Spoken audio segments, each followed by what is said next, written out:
स्वागत है भाई सही बच्चों का Haryana CET mock test class number 70 में। और भाई क्लास शुरू करने से पहले आपके लिए भाई कुछ छोटी मोटी जानकारी है वो पहले बता देता हूँ, उसके बाद क्लास शुरू करते हैं। तो भाई पहली जो जानकारी है आपके लिए वो है भाई, जिन बच्चों ने इंडिया पोस्ट जो अपने ग्रामीण डाक सेवक जो होते हैं उसके लिए अप्लाई किया था, तो भाई उसकी जो है चौथी लिस्ट अभी जारी हुई है आपके।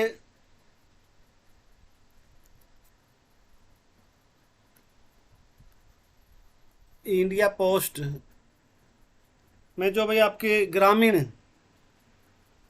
डाक सेवक की जो वैकेंसियां थी, और इसमें जिसने पहले अप्लाई कर रखा है जिन्होंने, उसकी भाई क्या चौथी लिस्ट आई है अभी। और वो जो राज्य हैं वो अब आपके भाई हरियाणा और दिल्ली, राजस्थान, उत्तर प्रदेश सहित भाई जितने भी राज्य थे जहाँ जहाँ भी वैकेंसियाँ थी ये, उसकी भाई चौथी जो है लिस्ट जारी की गई है, फोर्थ लिस्ट। तो भाई जिन बच्चों का पहले नाम नहीं आया था वो अपना भाई चेक कर लेना, देख लेना साइट पे जाके। और दूसरी जो जानकारी है आपके लिए वो है भाई, इंडियन कोस्ट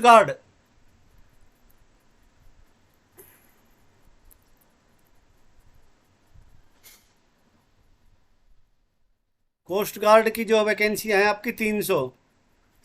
फॉर्म जो होंगे आपके स्टार्ट हुआ 8 सितंबर से होंगे भाई, और आपका जो है ये 22 सितंबर इसकी जो है लास्ट डेट होगी।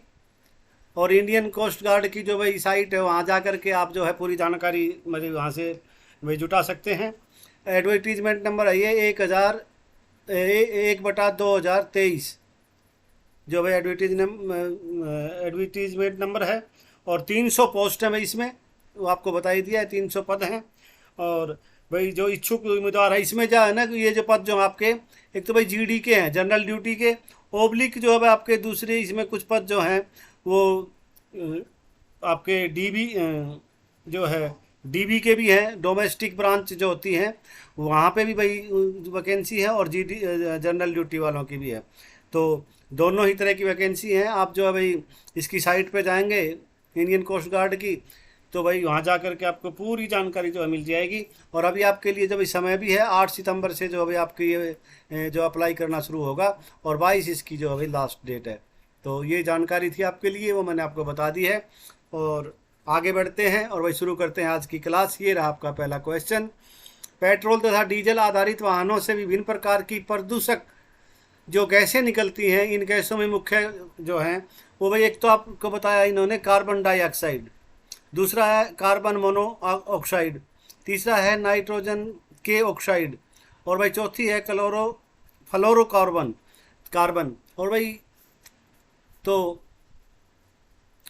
अब आपको जो जवाब देना है, आपके जो विकल्प हैं वो है भाई केवल 1, 2 और 3 ए में है, और आपका जो है केवल 1, 3, 5 ये भाई बी में है, सी में 1 और 3 है, और डी में उपयुक्त सभी हैं। तो इस क्वेश्चन का जो आपका सही जो जवाब आपका होगा वो हो जाएगा मेरे प्यारे बच्चों, जो है ऑप्शन ए जो है आपका सही जवाब होगा। ए ऑप्शन जो है आपका सही जवाब है, केवल 1, 2 और 3, 1, 2 और 3 ऑप्शन जो ए है आपका वो सही जवाब है। इसके साथ आप जाएंगे। और भाई भाई ये जो है ना आपका पेट्रोल तथा डीजल जैसे जीवाश्म ईंधनों के दहन से जो कार्बन तथा नाइट्रोजन के ऑक्साइड जो बनते हैं, जबकि इनके अपूर्ण दहन से जो है भाई कार्बन मोनो ऑक्साइड उत्पन्न होते हैं। कार्बन मोनो ऑक्साइड एक विषैली गैस है। यह जो भाई रुधिर मतलब जो अपना खून होता है कि ऑक्सीजन वहन की क्षमता घटा देती है। ये भैया नुकसान, बहुत नुकसान करती है। कौन सी जो आपको बताया, कार्बन मोनोऑक्साइड जो है एक विषैली गैस बताई गई है। और ये गैस जो अभी हमारे जो शरीर में जो खून की जो वहन करने की, जो ऑक्सीजन वहन करने की खून की जो शक्ति होती है उसकी क्षमता को जो है घटा देती है, जिसका मानव शरीर पर गहरा दुष्प्रभाव पड़ता है। और भाई जो ये क्लोरोफ्लोरो जो कार्बन का उपयोग रेफ्रिजरेटरों, एयर कंडीशनर तथा एरोमॉल में जो फुहारे जो होते हैं, फुहार में होता है और फुहारों में, और ये जो है वायुमंडल के ओजोन परत को भाई क्षति पहुंचाते हैं। तो आप समझ गए होंगे कि कौन सी गैस कहाँ पे भाई हानिकारक है। तो जो आपको जो आप दोनों तरह की जो बातें थी, जो भी बिंदु थे, वो मैंने आपको बता दिए हैं, और इस क्वेश्चन का सही जवाब आपका ऑप्शन ए हो गया है। ये भाई मैंने आपको पहले भी मैं जैसे कराता हूँ, NCERT विज्ञान के जो क्वेश्चन आपके तीनों ही मतलब उसमें आ जाते हैं। जीव विज्ञान के भी होंगे, आपके रसायन के भी होंगे, और भाई भौतिक के भी होंगे। तो जो भी हैं, छठी से लेकर के 12वीं तक का जो विज्ञान है, उसमें से जो है भाई मैं आपको एक क्वेश्चन कराता हूँ, और उम्मीद करता हूँ आपको जो है भाई इनसे ज़रूर फ़ायदा होगा। ज़रूरी नहीं है भाई हरियाणा CET में ही आपको इसका फ़ायदा मिले, कहीं भी किसी भी परीक्षा में भाई विभिन्न परीक्षाओं में जो है इस तरह के क्वेश्चन पूछे जाते हैं, और भाई चाहे वो कोई भी परीक्षा हो, और सभी में जो है भाई आपके काम आने वाले क्वेश्चन हैं। अगला जो क्वेश्चन आपका, निम्नलिखित कथनों पर विचार करें। ओजोन परत सूर्य से आने वाली हानिकारक पैराबैंगनी किरणों से बचाव करती है। एक भाई था कथन था ये। दूसरा है, धुएं में नाइट्रोजन के ऑक्साइड अन्य वायु प्रदूषकों तथा कोहरे से मिलकर धूम कोहरा बनाते हैं। दूसरा भाई ये था इसका। और तीसरा है, पेट्रोलियम परीक्षणशालाएं जो है सल्फर डाइऑक्साइड तथा नाइट्रोजन ऑक्साइड जैसी गैसीय प्रदूषकों के प्रमुख स्रोत हैं। और भाई चौथा जो पॉइंट है वो है, पेट्रोल तथा डीजल ईंधनों के अपूर्ण दहन से कार्बन डाइऑक्साइड उत्पन्न होती है। तो भाई उपरोक्त में से कौन सा कथन असत्य है? भाई सही जो है वो कौन सा, सही जो कौन सा नहीं है वो बताना है आपको। असत्य कौन सा है, जिसमें सत्यता नहीं है, वो कौन सा है वो बताना है। केवल 1, केवल 2, केवल 3 और केवल 4। और इस क्वेश्चन का जो आपका सही जवाब होगा वो केवल 4 होगा भाई। इसमें जो है पेट्रोल तथा डीजल इंजनों के अपूर्ण दहन से कार्बन डाइऑक्साइड उत्पन्न होती है, ये जो है भाई ये कथन जो है असत्य है। बाकी जो है भाई वो सत्य है। तो ऑप्शन जो आपका डी है, केवल 4, ये जो है आपका ये है, ये खाली ये असत्य है। बाकी भाई आपका ठीक है। और इसके विषय में भाई थोड़ी सी आपको बातें बता देता हूँ। पेट्रोल तथा डीजल के अपूर्ण दहन से कार्बन मोनोऑक्साइड उत्पन्न होती है, न कि कार्बन डाइऑक्साइड। तो इसमें यहाँ पर जो आपको ये लिखा है भाई, कार्बन डाइऑक्साइड जो लिखा है ये उत्पन्न नहीं होती। इसकी बजाय यहाँ इससे जो है भाई आपकी वो होती है, कार्बन मोनोडाइऑक्साइड जो है वो गैस उत्पन्न होती है। आप समझ गए होंगे भाई किस लिए ये मतलब भैया सत्य है। तो कार्बन मोनोडाइऑक्साइड जो है, मोनोडाइऑक्साइड उत्पन्न होती है किससे? पेट्रोल और डीजल ईंधनों के अपूर्ण दहन से। पूरी तरह से भाई जिनका दहन नहीं होता, दहन नहीं होता, तब उस अवस्था में। आप समझ गए होंगे। तो भाई ये था इस क्वेश्चन का जो सार था, जो भाई इसका जो निचोड़ था वो मैंने आपको बता दिया है। कार्बन मोनोऑक्साइड जो है भाई वो उत्पन्न होती है, न कि भाई आपकी कार्बन डाइऑक्साइड। तो आगे बढ़ते हैं भाई। तीसरा क्वेश्चन, वैश्विक ऊष्मन में योगदान देने वाली गैसें हैं, कौन कौन सी हैं भाई? वो carbon dioxide, methane, nitrous oxide, जलवाष्प। तो अब आपके जो विकल्प जो दिए हैं वो दिए भाई केवल 1 और 2, केवल 1 और 1, 2 और 3, केवल 2, 3 और 4, उपयुक्त सभी। तो भाई इस क्वेश्चन का जो आपका सही जवाब हो जाएगा, ये आपका जो है भाई उपयुक्त सभी जो है, ऑप्शन डी जो है भाई आपका सही जवाब हो जाएगा। इसमें जो भाई आपका जो ऊष्मन में जो है carbon dioxide, methane, nitrous oxide के साथ साथ जलवाष्प भी योगदान देते हैं। तो ये भाई जो थी आपकी इस क्वेश्चन के भाई बारे में जो भी जानकारी थी वो आपको पूरी बता दी है। तो चारों ही जो है भाई आपके जो हैं वैश्विक ऊष्मन में योगदान देने वाली गैसें हैं। अगला क्वेश्चन है भाई, कुछ तालाबों के जल देखने में हरे रंग के प्रतीत होते हैं, ऐसा भाई किस लिए होता है ऐसा? तो आगे हम बढ़ते हैं। नंबर 1 जो है भाई आपका वो दिया है पॉइंट, वो दिया है जल शैवाल जो होते हैं, शैवालों की अत्यधिक वृद्धि के कारण होता है। फॉस्फेट, नाइट्रेट एवं अन्य प्रदूषक जल के साथ मिलकर इसे हरा रंग प्रदान करते हैं। आपके जो विकल्प दिए हैं वो दिए भाई केवल 1, केवल 2, 1 और 2 दोनों, उपयुक्त में से कोई नहीं। और इस क्वेश्चन का जो भाई सही जवाब आपका होगा वो हो जाएगा भाई आपका जो है सॉरी, एक एक मिनट भाई। इस क्वेश्चन का जो आप सही जवाब देंगे तो भाई वो हो जाएगा आपका ऑप्शन जो है आपका, ये था आपका चौथा, चौथे नंबर पे था ये, सॉरी, यस, हाँ ये आपका चौथा था। और भाई इसका जो सही जवाब हो जाएगा वो ऑप्शन ए जो है आपका सही जवाब होगा। ऑप्शन ए में केवल एक जो है भाई वो आपका सही जवाब है। ऑप्शन ए के साथ आप जाएंगे। और भाई इस पे थोड़े सा जो है भाई हम भाई प्रकाश डाल लेते हैं कि विभिन्न प्रकार के उर्वरकों, भाई जैसे खादों में जो आपके रासायनिक खाद्य होती हैं, खाद जो होती है जो हम अब खेतों में डालते हैं, तो भाई इस खेतों में जो करते हैं भाई इनका उपयोग आपको सबको पता ही है। और ये उर्वरक भाई जल के साथ घुलकर जलाशयों, नदी नालों तथा तालाबों में पहुंच जाते हैं। साथ ही भूमि में रिसकर भौमजल को जो है प्रदूषित करते हैं। चवा जो होता है, मुझे देसी भाषा में आपको समझा दें भाई, जैसे हम खेतों में इन खाद जो आपकी जो है रासायनिक खादों का जो उपयोग करते हैं उसमें भाई फास्फेट, नाइट्रेट और अन्य प्रदूषण जो है भाई वो मिल करके जल के साथ घुल करके, और वो क्या होता है उनसे कि वो भाई जलाशयों में, नदी नालों में, तालाबों में पहुंच जाते हैं। साथ ही भूमि में रिस के वो जो है भौमजल को प्रदूषित करते हैं। भौमजल का मतलब हो गया जो चवा जिसको हम बोलते हैं, अपने देसी भाषा में समझा रहा हूँ मैं, जहाँ से भाई जो खुदाई करते हैं पानी देखने के लिए, और ऊपरी जो सतह होती है पानी की शुरुआत जहाँ से भाई पानी भाई आ गया, चवा आ गया, तो चवे का जो पानी होता है उसको भी जो है जाके जो है प्रभावित करती हैं, उसको भी दूषित करती हैं। और तो भाई ये आप बात को समझ गए होंगे। साथ ही भूमि में ये बता ही दिया मैंने, इन जो उर्वरकों में जो है भाई उपस्थित नाइट्रेट एवं फॉस्फेट जैसे रसायन तालाब के जल में मिल जाते हैं तो पोषकों में वृद्धि के कारण और भाई शैवाल तेजी से उगने लगते हैं। आपसे जो भी इसका भी पोषक करते हैं, जो इनको ग्रहण करते हैं, उनको में क्या होता है कि उनकी वृद्धि जो है शैवाल से उन पोषकों में वृद्धि के कारण जो है भाई शैवाल तेजी से जो है उगने लगते हैं। और भाई ये जो शैवाल है सामान्यतः हरे रंग के होते हैं। भाई आपने देखा होगा तालाब में, आपने भाई देसी भाषा में जोहड़ वगैरह में देखा होगा अपने जोहड़ में, वहाँ जो है ना काई बोलते हैं हम उसको, हरा हरा जो पानी के ऊपर पूरे तालाब हरा हरा दिखाई देता है, उसमें कंकर वगैरह फेंक देंगे तो एकदम वो भाई अलग अलग हो जाते हैं, नीचे साफ पानी दिखाई देता है, ऊपर जो काई होती है हरे रंग का जो होता है वही उसी के बारे में आपको बताया है। वो हरे रंग का होता है वो, जिसके कारण संपूर्ण तालाब ही जो है हरे रंग का दिखाई देने लगता है। तो भाई ये जो है शैवालों की वृद्धि के कारण होता है। और भाई शैवाल जो है ज़्यादा मात्रा में हो जाते हैं तो वो जो है भाई वो हरा दिखाई देता है। तो केवल एक है भाई, जल शैवालों की अत्यधिक वृद्धि के कारण भाई ऐसा होता है। हरा रंग जो हमें दिखाई देता है वो जल शैवालों की अधिकता के कारण देता है। तो आप समझ गए होंगे कहाँ से तो भाई क्यों तो ये ज़्यादा भाई उत्पन्न होते हैं, सारी चीज़ें आपको बता दी हैं। और आगे बढ़ते हैं। पांचवा जो आपका क्वेश्चन है, निम्नलिखित में से कौन सा कथन असत्य है? ऑर्सेनिक, लेड, फ्लोराइड जैसे तत्व जल को प्रदूषित करते हैं जिनसे पौधों तथा पशुओं में आविष्टता उत्पन्न हो जाती है।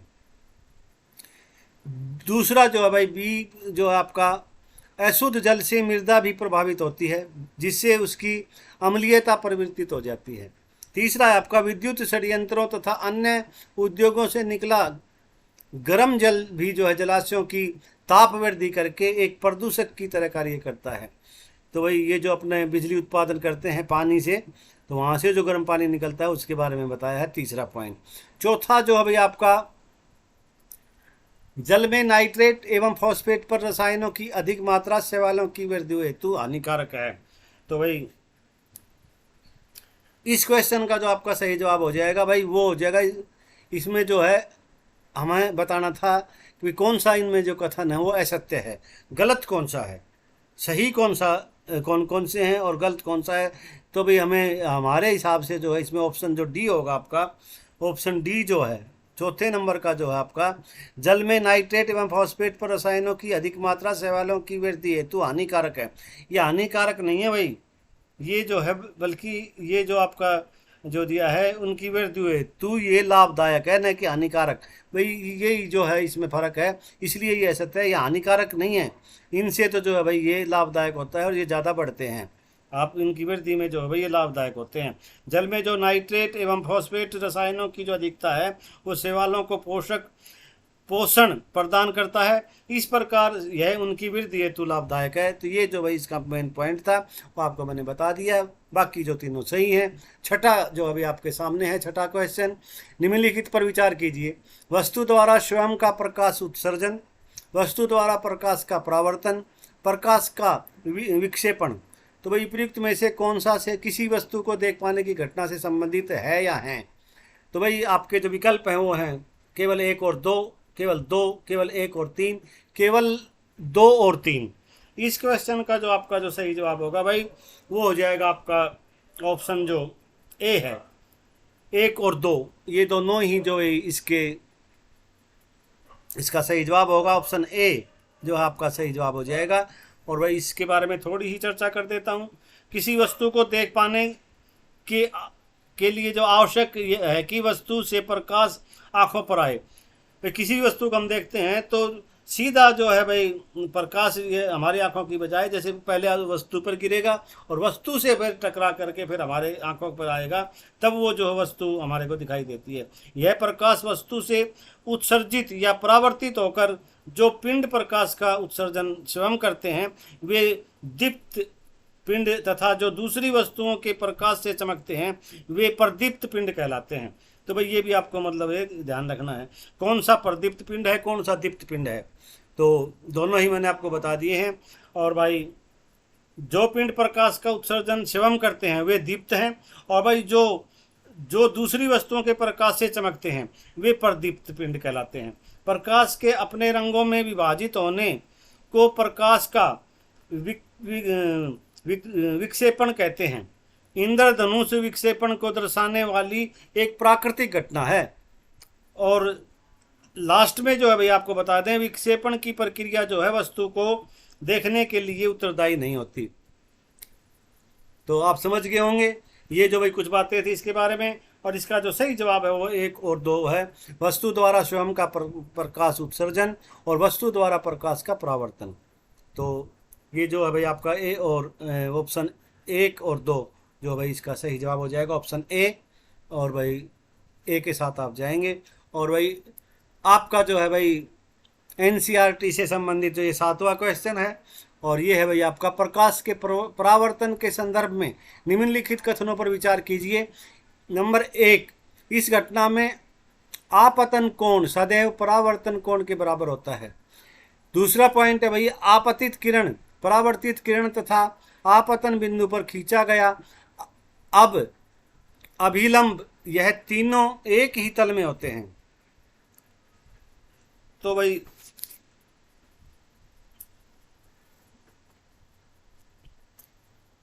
अभी हमें इसमें बताना क्या है, उपयुक्त कथनों में से कौन सा या से सही हैं या है, एक है या एक से ज़्यादा है तो हैं, या है तो भाई है तो फिर एक ही है। तो भाई अब इस क्वेश्चन का जो आपका सही जवाब होगा वो हो जाएगा भाई आपका जो है ऑप्शन जो सी है। 1 और 2 दोनों हैं भाई, 1 और 2 दोनों ही हैं। सी जो ऑप्शन आपका वो सही जवाब हो जाएगा इसका, और दोनों ही जो है वो सही हैं। और इस घटना में जो है आपको बता ही दिया मैंने, उपयुक्त दोनों कथन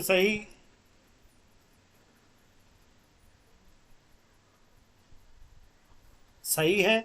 इन्हें प्रकाश के परावर्तन का नियम कहते हैं। ये जो भाई दोनों ये जो है भाई प्रकाश के परावर्तन के नियम कहलाते हैं। और भाई आप समझ गए। तो भाई आगे बढ़ते हैं और अब जो है क्वेश्चन करते हैं थोड़ा स्पीड से।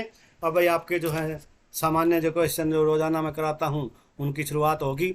उन पे जाने से पहले मेरे प्यारे बच्चों, मेरे प्यारे बच्चियों, भाई मेरे से यदि कोई गलती होगी है तो भाई मैं बार बार आपसे कहता हूँ भाई उसके लिए तो मैं तो आपका वैसे भाई एक गुरु के नाते और आपसे तो उम्र में भी मैं काफ़ी बड़ा हूँ, मुझे पता है मैं 50 प्लस हूँ मैं। तो भाई आपका ये फर्ज बनता है कि भाई आप उसको जो है इग्नोर करें यदि मेरे से कोई गलती है तो। और भाई चैनल को सब्सक्राइब करना आपने बिल्कुल छोड़ दिया। भाई जो नए बच्चे हैं प्लीज़ वो जो है चैनल को सब्सक्राइब करें। और भाई जो पुराने बच्चे हैं मैं उनसे भाई मैंने एक आग्रह किया था कि आप मेरे जो है भाई चैनल को जो है 1000 सब्सक्राइब तक पहुंचाइए प्लीज़। तो आप उसमें मेरी सहायता करिए।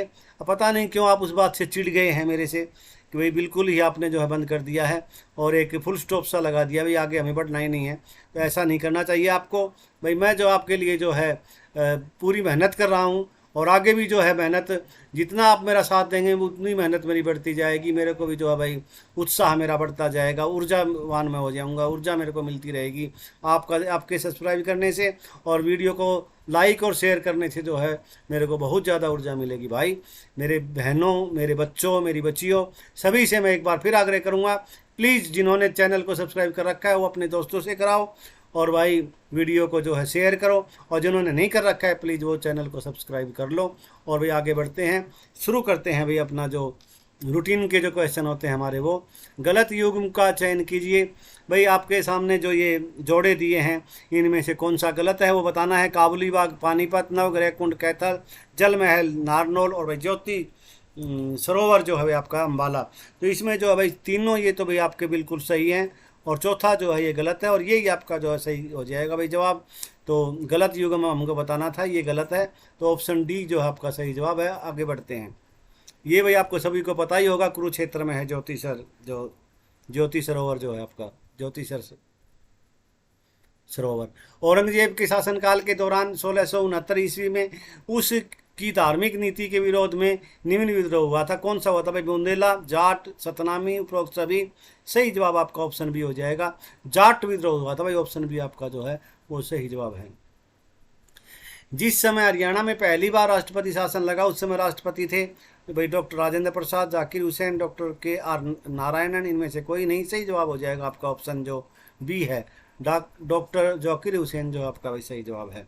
अगला क्वेश्चन है, कालका उपमंडल निम्न जिले के अंतर्गत आता है, और आपके विकल्प हैं कैथल, कुरुक्षेत्र, पंचकुला और भाई आपका पानीपत। सही जवाब हो जाएगा आपका पंचकुला। ऑप्शन सी आपका जो है भाई सही जवाब है। अगला क्वेश्चन है, चौधरी चरण सिंह विश्वविद्यालय की स्थापना का वर्ष 1980, 90, 70, 77। सही जवाब आपका 1970, और भाई ऑप्शन सी आपका जो है भाई ये सही जवाब हो जाएगा। अगला क्वेश्चन है, पंजाब और हरियाणा उच्च न्यायालय की स्थापना कब की गई? 1919 में की गई थी भाई इसकी स्थापना, और ये की गई थी आपकी लाहौर में। और इसके जो पहले जो भाई वो थे न्यायाधीश थे अपने, वो न्यायमूर्ति जो थे वो थे आपके सर सादीलाल। ये क्वेश्चन भी आपसे पूछा जाता है, सर सादीलाल थे, और भाई इनका संबंध जो है रेवाड़ी जिले से रहा है, रेवाड़ी जिले से इनका संबंध था। तो आगे बढ़ते हैं। गिद्ध संरक्षण एवं प्रजनन केंद्र किस स्थान पर है? पिंजौर, यमुनानगर, पंचकुला, करनाल, और सही जवाब आपका ऑप्शन ए हो जाएगा ये पिंजौर जो है आपका सही जवाब है। पिंजौर जो आपका ये पंचकुला में है। अगला क्वेश्चन है भाई, हरियाणा के मुख्यमंत्री ने एनसीआर स्कीम 2016 को कितने जिलों में लागू करने की मंजूरी प्रदान की है? आपके विकल्प हैं 15, 11, 14 और 13। सही जवाब हो जाएगा भाई आपका ऑप्शन जो डी है। और भाई चरखी दादरी और भिवानी अलग होने से भाई ये 14 भी हो सकता था, लेकिन ये क्वेश्चन पहले का बना हुआ है, पहले ये पूछा गया है परीक्षा में। तो ऑप्शन जो डी है भाई इसका सही जवाब है, ऑप्शन डी 13। और अभी जो है सरकार ने जो भाई कुछ जिलों को वहाँ से भाई एनसीआर से हटाने का जो आग्रह किया है, अब देखना है उस पर भाई क्या निर्णय होता है। प्रक्रिया चल रही है, कुछ जिलों को जो है भाई वो वापस जो है भाई एनसीआर से हटाना है हरियाणा के, और अब देखना है उसमें कितने ज़िले बाकी रह जाएंगे और कौन कौन से ज़िले हैं जो हटेंगे। आगे बढ़ते हैं भाई। गुरुद्वारा धमतान साहिब की स्मृति में बनाया गया है, कौन से गुरु जी की में भाई आपको बताना है। गुरु गोविंद सिंह, गुरु नानक, गुरु तेग बहादुर, और भाई आपके इनमें से कोई नहीं। सही जवाब जो है भाई आपके जो गुरु तेग बहादुर, शायद 9वें भाई अपने गुरु जी थे, और भाई इनकी जो है स्मृति में जो है भाई ये जो गुरुद्वारा धमतान साहिब भाई बनाया गया है। ऑप्शन सी आपका जो है भाई सही जवाब है।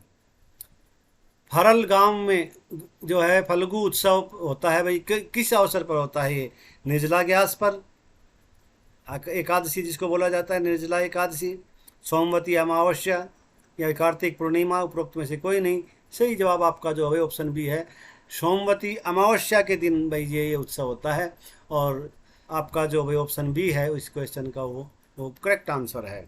अगला क्वेश्चन है भाई, बैसाखी सामान्यतः को मनाते हैं 14 अप्रैल जो है भाई इस क्वेश्चन का सही जवाब है, और 13 अप्रैल को जो है, और भाई 14 अप्रैल जो है दोनों ही तारीखें होती हैं, लेकिन इसमें जो 14 अप्रैल दिया है तो भाई आपका 14 अप्रैल आपका जो है सही जवाब हो गया। और क्योंकि 14 अप्रैल ही जो है इसका सही जवाब है। वैसे पिंजौर और ये पिंजौर में या पंचकुला में मेला लगता है, वो 13 तारीख को मेला लगता है, 13 14 2 दिन मेला लगता है, उसको बैसाखी का मेला बोलते हैं। तो भाई इसलिए जो मैंने आपको 13 और 14 बताया है, तो 14 अप्रैल जो आपका सही जवाब हो जाएगा। ऑप्शन ए आपका जो है वो सही जवाब है। अगला क्वेश्चन है, 22 जनवरी 2015 को बहुत बार ये क्वेश्चन करा दिया गया है और कई बार ये पूछा भी जा चुका है, संभावना भी आगे भी है शायद ये पूछ लिया जाए। और ऑप्शन जो बी है, ये पानीपत जो अभी आपका इस क्वेश्चन का सही जवाब है। और आगे बढ़ते हैं, गणगौर भाई किस देवी के सम्मान में मनाया जाता है? तो भाई माँ जो गौरी है, गौरी पार्वती माँ जो हैं, गौरी जो माँ हैं। ऑप्शन सी जो है इस क्वेश्चन का सही जवाब है। गौरी माता की जो है भाई आपने गणगौर के वो देखे होंगे, लड़कियां जो है गोबर से एक प्रतिमा बनाती हैं गौरी मैया की, और भाई सांझी बोलते हैं जिसको। और भाई ये गणगौर का त्यौहार बड़े धूमधाम से हमारे जो हरियाणा का जो भाई सिरसा ज़िला है, और उससे ऊपर जो भाई अपना राजस्थान में और कुछ इलाका हरियाणा का और भी है जहाँ गणगौर का, पूरे हरियाणा में तो नहीं, लेकिन जो है कुछ ही इलाके हैं जहाँ पर गणगौर का त्यौहार मनाया जाता है। और ये त्यौहार जो अंतिम त्यौहार होता है भाई साल का, उसके बाद फिर जो है चैत्र से नई शुरुआत होती है, और ये फागुन महीने में होता है। तो आपको बता दें, अंतिम त्यौहार भी अगर आपसे पूछ लिया जाए तो ये जो है हमारे जो वार्षिक जो त्यौहार होते हैं, और उस हिसाब से जो है ये जो साल का जो हमारे देसी जो महीने होते हैं हमारे चैत्र वैशाख, उस हिसाब से अगर हम बात करेंगे तो अंतिम त्यौहार होता है गणगौर। उसके बाद जो है भाई फिर चैत्र महीने में फिर शुरुआत होती है। अगला जो भाई क्वेश्चन आपका, गुरुग्राम में स्थित एक लोक कथा संग्रहालय है, इनमें से बताना है कौन सा है भाई वो? श्री कृष्ण संग्रहालय, ये तो भाई आपका कुरुक्षेत्र में है। जहाज कोठी मंडलीय संग्रहालय, ये शायद भाई आपका जहाजगढ़ या इसमें होगा, झज्जर में। और उरुस्वती संग्रहालय, और भाई आपका धरोहर संग्रहालय। तो भाई इस क्वेश्चन का ऑप्शन जो आपका ऑप्शन जो सी है, उरुस्वती संग्रहालय है भाई इस क्वेश्चन का आपका सही जवाब है।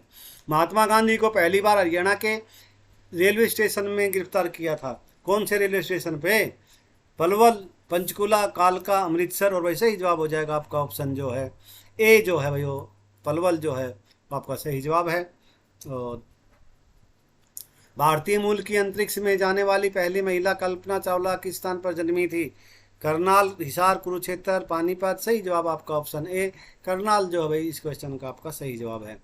हरियाणा में 100% ग्रामीण विद्युतीकरण प्राप्त करने वाला देश का पहला राज्य था भाई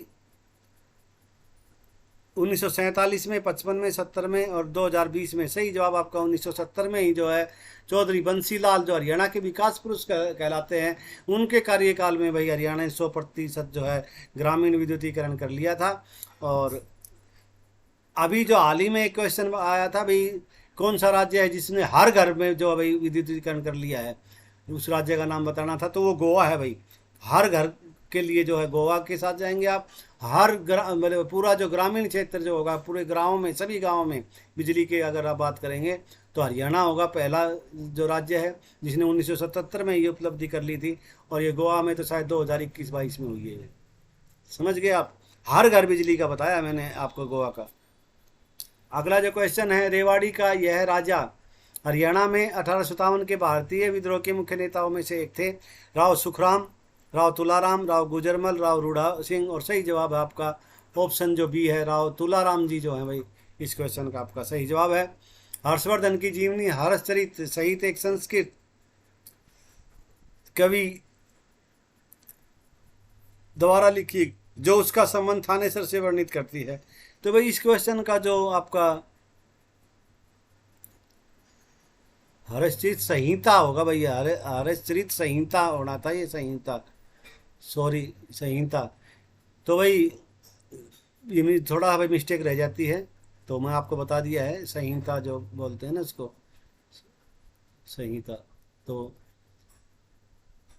भास, कालिदास, बाण भट्ट और भाई डंडी। सही जवाब हो जाएगा आपका, यहाँ आएगा भाई आपका, सॉरी ये बाण भट्ट आएगा आपका। ऑप्शन सी जो है आपका सही जवाब होगा, ना कि आपका बी, कालिदास में गलती से कर गया था। ऑप्शन जो सी है यहाँ पे बाण भट्ट लिखा जाएगा, बाण भट्ट द्वारा लिखी गई जो उसका संबंध थानेसर से वर्णित करती है। उससे हमें पता चलता है कि थानेसर का जो है हरीश चरित्र में हर्षवर्धन की जीवनी है। अगला जो क्वेश्चन है, वर्तमान सांग जो होते हैं भाई, हमारी सांग परंपरा है जो शैली की नींव जो रखने का श्रेय हरियाणवी परंपरा को देती है। किसको देती है भाई? किशनलाल भट्ट, दीपचंद, पंडित दीपचंद, दयाचंद मायना, उपरोक्त में से कोई नहीं। और सही जवाब हो जाएगा भाई आपका जो है वो है ऑप्शन ए जो है किशनलाल भाट जो है भाई।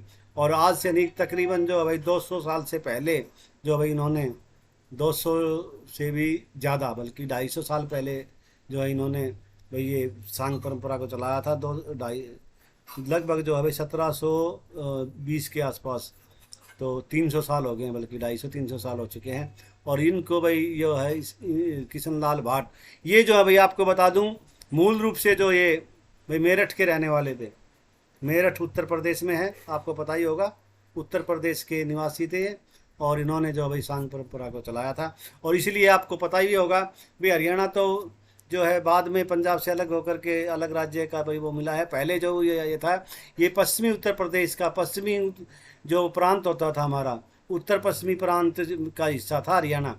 और आगरा पहले आगरा में था, फिर मेरठ उसमें कर दिया था। ऐसे ही अल्टा पल्टी होती रही है। तो भाई मतलब ऐसे आगरा जो डिवीज़न था उसमें हरियाणा के जो हिस्से थे ये लगते थे। और ये पूरा जो सहारनपुर तक जो बेल्ट थी ये हरियाणा का हिस्सा, और पूरा जो आपका जो है आगरा से लेकर के और सहारनपुर तक की जो बेल्ट है, जिसको हम जाट बेल्ट बोलते हैं अभी। ग्रीन ये अलग जो भाई अलग मांग होती है भाई, एक अलग राज्य होना चाहिए। मांग है ये पश्चिमी उत्तर प्रदेश की कि हमारा भी जो है अलग राज्य होना चाहिए। जैसे उत्तराखंड बनाया है वैसे ही हरित प्रदेश के नाम से, तो वो भाई अलग चीज़ होगी। तो वैसे ही जो है आप समझ गए होंगे कि ये जो परंपरा है सांग की, ये जो किशनलाल भाट के द्वारा जो है को श्रेय जाता है इसको आगे बढ़ाने का। बुद्धम और धम और संघ मिलकर क्या कहलाते हैं भाई? त्रिरत्न कहलाते हैं, त्रिवर्ग कहलाते हैं, त्रिमूर्ति कहलाते हैं, या सीसर कहलाते हैं? सही जवाब होगा आपका त्रिरत्न कहलाते हैं भाई। त्रिरत्न, त्रिरत्न जो है इसका सही होगा। ये भाई इसी में आ गया है, वैसे तो ये शुद्ध है लेकिन मैंने आपको फिर भी लिख दिया है। तो ऑप्शन ए जो है भाई आपका सही जवाब हो जाएगा। ऑप्शन ए के साथ आप जाएंगे। निम्न में से सही सुमेलित नहीं है। क्या सुमेलित सही नहीं है वो बताना है आपको। लॉर्ड डलहौजी हड़प की नीति, लॉर्ड मिंटो भारत परिषद अधिनियम 1909, लॉर्ड वेलेजली सहायक संधि, Lord Curzon vernacular press act 1878। तो भाई इसमें जो है ये तीनों तो सही हैं, ये जो है ये सही नहीं है, और यही आपका जो है जवाब हो जाएगा। सही सुमेलित ये नहीं है।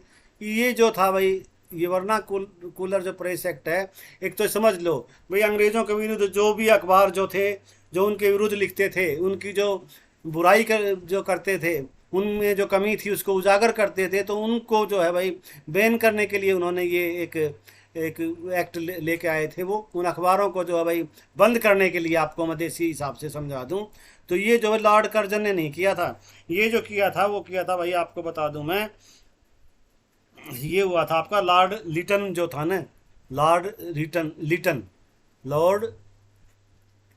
लीटन के समय में हुआ था ये।